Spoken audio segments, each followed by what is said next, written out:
Good morning, students. Welcome you all for next generation learning. Today we are going to see the subject physics and class 9. The topic is why objects float or sink in a liquid. Before going to see the topic, you have to know what is meant by buoyant force. When an object is immersed in a liquid, it experiences an upward force. This upward force is called buoyant force. It is shown in the figure. Look at the figure. Here, the one object is immersed in the liquid. The weight of the object is acted downward and the buoyant force is acted in the upward. So, this upward force is called buoyant force. Factors affecting buoyant force. The magnitude of buoyant force acting on an object immersed in a liquid depends on two factors. The one is volume of object immersed in the liquid. The second one is density of the liquid. If you take a force, the force has magnitude and also direction. So the magnitude of that buoyant force depending on the two factors. One is volume of the object immersed in the liquid. The second one is density of the liquid. The buoyant force exerted by a liquid depends on the volume of the solid object immersed in the liquid. How? If two balls made up of different metals having different weight but equal volume are fully immersed in a liquid, they will experience an equal upward buoyant force. This is because both the balls display equal weight of the liquid due to their volumes. Look at the diagram. Here I took two balls. The one ball is made with metal iron and another one is a copper. The iron ball have weight 5 kg, copper ball have weight 3 kg. But the volume of both the balls are same. When I immersed these two balls into the water, it experienced same buoyant force because the volume of the two balls are same.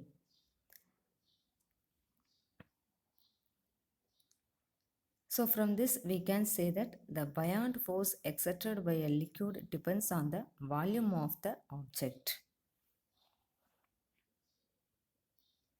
The next one, how the buoyant force depends on the density.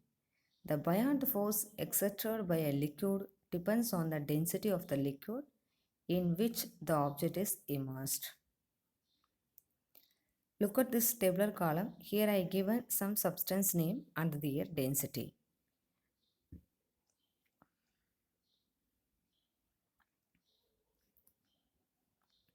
If you take cork, the density of the cork is 240 kg per meter cube.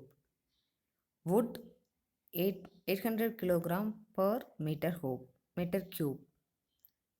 For ice 920 kg per meter cube. The water 1000 kg per meter cube. So the density of the depending upon the density of the substance, the buoyant force exerted by the liquid is changed. How? The density of a liquid increases, the buoyant force exerted by it also increases. It is easier to swim in sea water because sea water exerts a greater buoyant force on the swimmer due to its higher density. In normal water, the density of normal water is 1000 kg per meter cube. Comparing to this water, the sea water density is more. So when the density of the water is more, it it exerts a greater buoyant force. Due to the greater buoyant force, we can swim easily in the sea water because the density of the sea water is greater. Dear students, are you understand how the density is related to the buoyant force? If the density of the liquid is increases means the buoyant force exerted by it also increases. The example, if you take normal water and sea water, the density of the normal water is 1000 kilogram per meter cube. But the sea water density is more than the normal water. So when you are swimming in the normal water, you can feel only the small lesser amount of buoyant force. But when you are swimming in the sea water, it exerts greater buoyant force, so it is help us to swim very easily.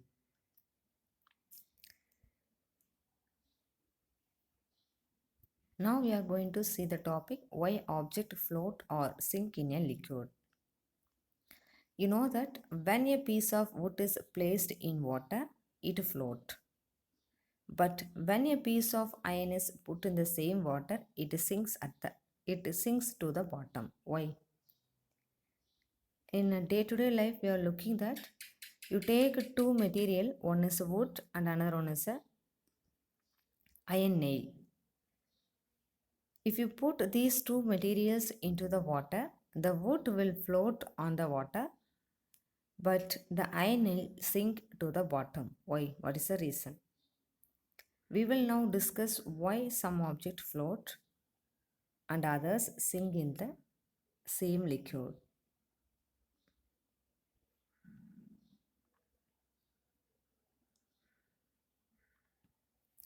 The first one, when an object is put in a liquid, then two forces act on it.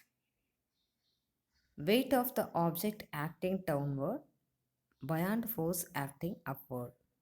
So when you are immersed object into the liquid or when you are put the object into a liquid, there are the two forces are occurring in that situation. The one is weight of the object act force to downward and buoyant force acting upward. What are the two forces occurring?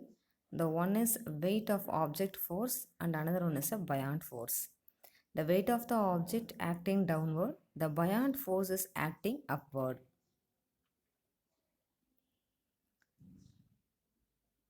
So when the buoyant force is greater than the weight of the object force, the object will float. Look at the diagram. Here the first one I given float. There are the two arrow mark. The one arrow mark represent buoyant force and the another arrow mark represent weight of the object. In a first one, the buoyant force is greater than the weight of the object force. So this object will float. Maybe the buoyant force is less than the weight of the object, then the object will sink. Look at the second one. Here the buoyant force is less comparing to the weight of the object force. So when the buoyant force is less comparing to the weight of the object will sink. Maybe the buoyant force is equal to the weight of the object. So what will happen? Whether it will float or sink, the object will float. I hope you understood why the object float or sink in a liquid. When the buoyant force is greater than the weight of the object, it will float. When the buoyant force is less than the weight of the object, it will sink. When the buoyant force is equal to the weight of the object will float.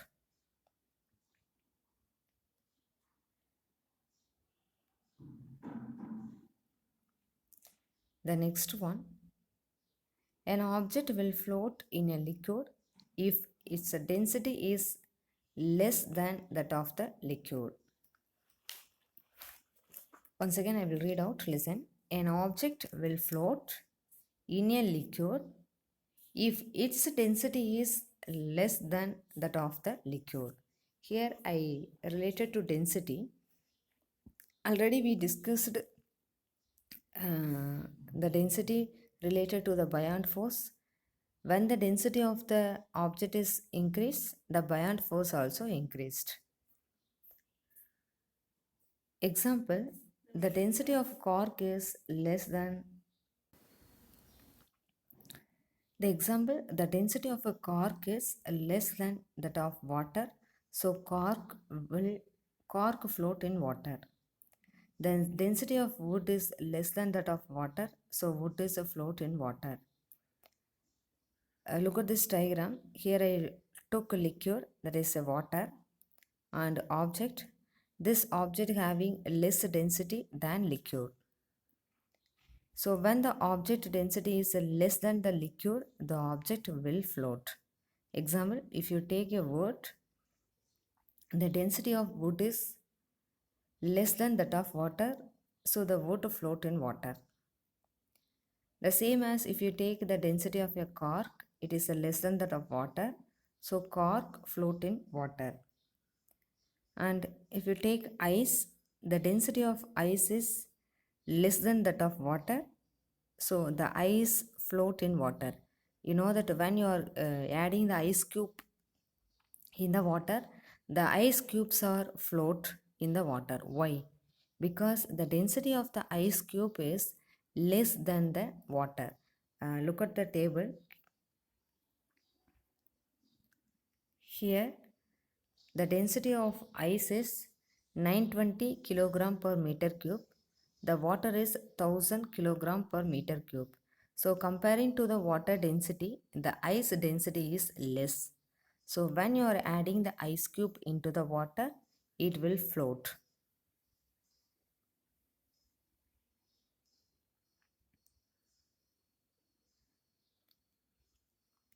The same as if you take a glass, when you are putting the glass pieces into the water, it, it will sink. But the same glass, if you put into the mercury, it will float. Why? See the table.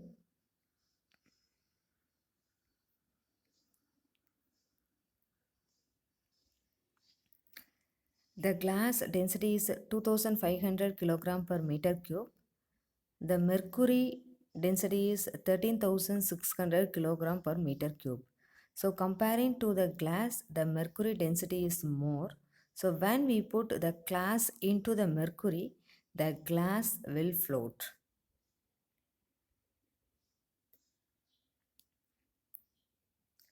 And when you put iron into the mercury, the iron will float because the density of the iron is 7800 kilogram per meter cube, but mercury is 13,600 kilogram per meter cube. So comparing to the iron, the mercury density is the more. So when you put the iron into the mercury, it will float.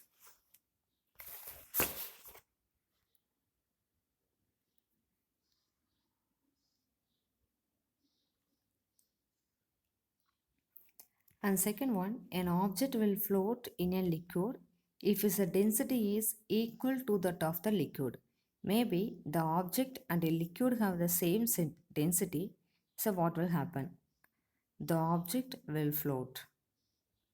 When the density of an object is equal to that of the liquid, then the object float in the liquid in such a way that all of it remains submerged in water. No part of it remains above the surface of water. Dear students, are you understood? When the object density and liquid density is the same density, the object will float. In a first diagram, some of the object are partially immersed in water, partially not immersed in water. But when the object density is equal to the liquid density, the object completely submerged in the water. No part of the surface, no part it remains above the surface of the water. It is shown in the figure.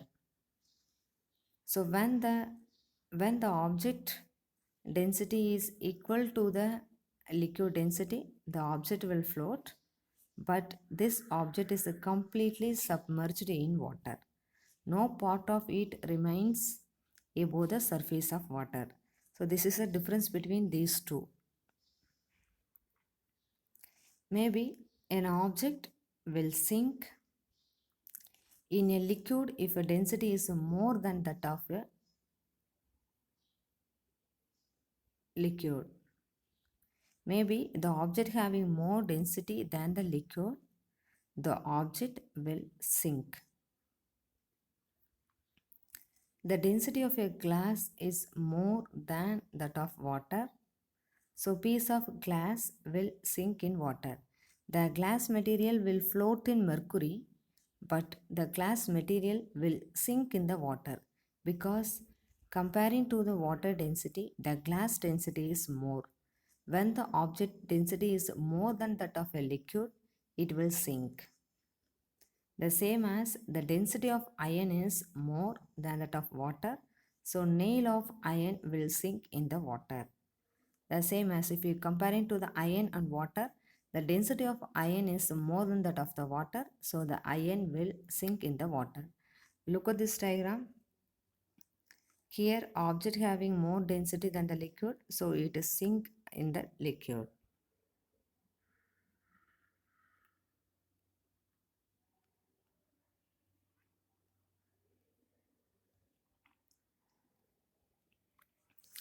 Now we are going to see what is meant by Archimedes principle.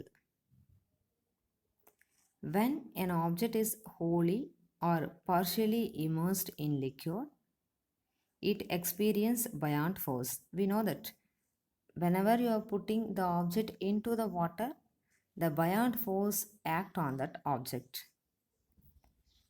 This buoyant force, which is equal to the weight of the liquid displaced by the object. So we can write buoyant force acting on the object is equal to weight of the liquid displaced by that object. Look at this diagram. Here I hanged the object to the weighing scale. So this object shows 40 kilogram. When I immersed this object into water, the water level must be increased. So the water must be displaced. So the look at the second diagram. The water level is increased and the weight of the object shows 30 kilogram. And buoyant force is acting in the upward direction because when the object is immersed in a water, it experiences the buoyant force. So the buoyant force is equal to the weight of the liquid displaced by the object. How much liquid is displaced when the object is immersed in the water? The weight of that displaced water is equal to the buoyant force. So I written the buoyant force acting on the object is equal to the weight of the liquid displaced by that object. In this diagram I shown that the water level is increased. That is nothing but when you are immersed object into the water, this object displaced some water. That is the displaced water. Look here. Example, if a stone on being immersed in water, it displaced 10 newtons weight of water. Then according to Archimedes principle, the buoyant force acting on this stone will be equal to 10 Newton. Already I said no, the buoyant force is equal to the weight of the liquid displaced. So here the small amount of water is displaced. If I measured the weight of that displaced water, that is a 10 Newton. So this how much force is acted on this object means the 10 Newton buoyant force is acted on this object. I hope you understood. If a stone on being immersed in water, it displaced 10 Newton weight of water. Then according to the Archimedes principle, we can say that the buoyant force acting on this stone will be equal to 10 Newton.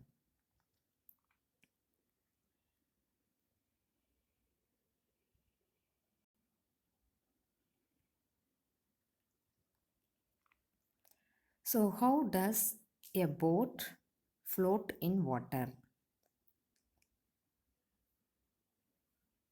A boat is kept afloat by an upward force from the water.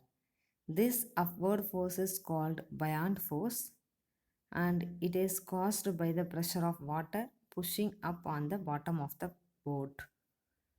Look here the weight of the force, the weight of the boat acting downward, the buoyant force is acting upward. The buoyant here the buoyant force is more than the weight of the boat, so this boat will float.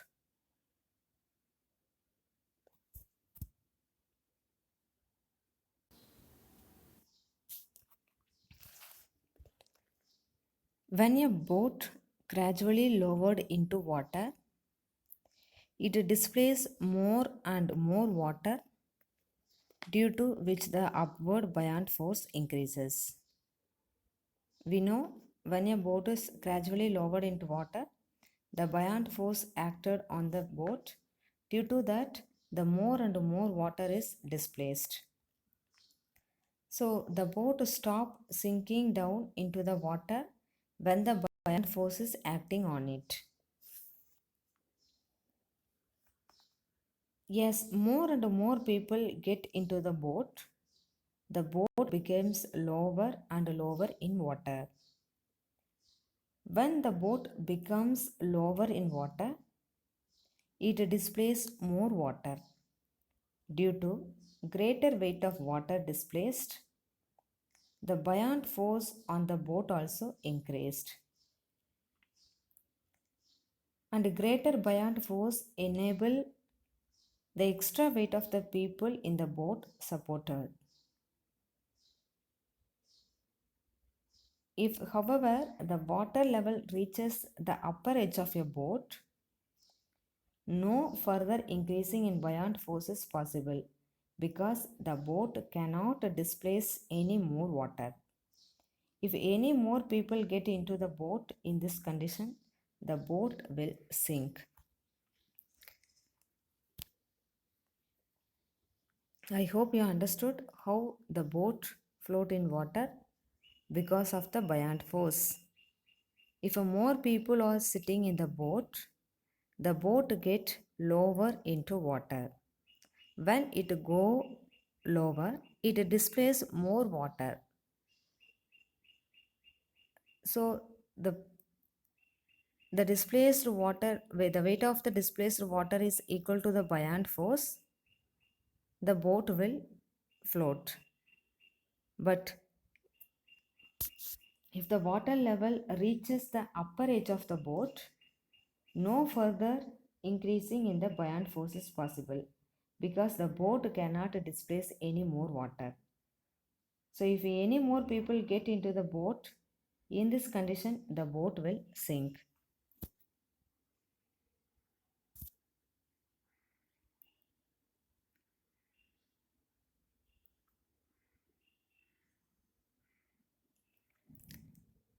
Dear students, today I discussed how the object will sink or float in a water. So depending upon the buoyant force, it will sink, float, and depending upon the density of the object and the density of the liquid, it will float. So I hope you learned that what is meant by the buoyant force and weight of the weight of the object force, and what is meant by the density, and how the density is helpful to object will float or sink. Thank you for watching.